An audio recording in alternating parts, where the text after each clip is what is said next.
C'est une tradition séculaire qui intègre les us et coutumes de la diplomatie en début de chaque année à l'occasion de la solennelle cérémonie de présentation de vœux. C'est ainsi que ce jeudi 5 janvier 2023 au Palais du Peuple, les ambassadeurs, représentants des organisations internationales et attachés de défense et de sécurité sont venus présenter les vœux de nouvel an au couple présidentiel. Occasion pour le doyen du corps diplomatique, Christophe Muzungu, ambassadeur de la RDC au Congo, de rappeler les gros moments qui ont marqué l'action du président de la République en 2022 avant de faire quelques projections pour l'année en cours. Christophe Muzungu a présenté dans la suite de son allocution l'intérêt pour le Congo du PND, Plan national de développement 2022-2026, et les efforts consentis dans le processus de redressement de l'économie nationale sous le leadership de Denis Sassou Nguesso. Le corps diplomatique se félicite de l'approbation le 21 janvier 2022 par le Conseil d'administration du Fonds monétaire international à Washington, aux États-Unis, d'un accord au bénéfice de la République du Congo dans le cadre d'un programme triennal au titre de la facilité élargie de crédit pour un montant d'environ 465 millions de dollars afin de permettre au gouvernement de répondre à ses besoins immédiats, contribuer au financement du plan national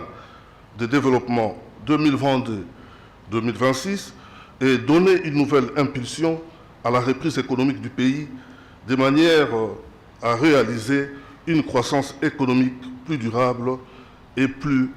résiliente. La promulgation de la loi Mouebara pour la lutte contre les violences faites aux femmes, la bonne tenue des élections législatives et locales, la résilience dans la lutte contre la Covid-19 ont été parmi les succès enregistrés par le Congo en 2022, a dit le doyen du corps diplomatique, tout en insistant sur le mot d'ordre du président de la République, Denis Sassou Nguesso, sur la lutte contre les antivaleurs. Il sied de souligner un aspect qui revient le plus souvent dans quelques-uns de vos discours, à savoir l'intensification de la lutte contre la corruption, la fraude et la concussion. D'une manière générale,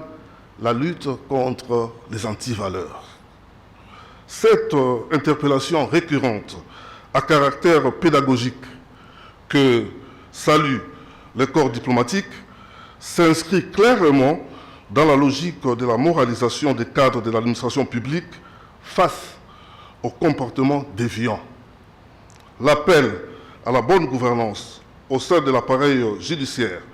visant à l'amélioration du climat des affaires dans la perspective de la mobilisation de l'investissement privé et la diversification de l'économie nationale.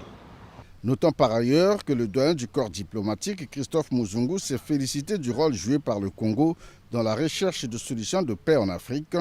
la présence remarquable du chef de l'État dans les rencontres internationales et surtout la nouvelle feuille de route proposée pour le retour de la paix en Libye, traduisant le réalisme de la diplomatie congolaise.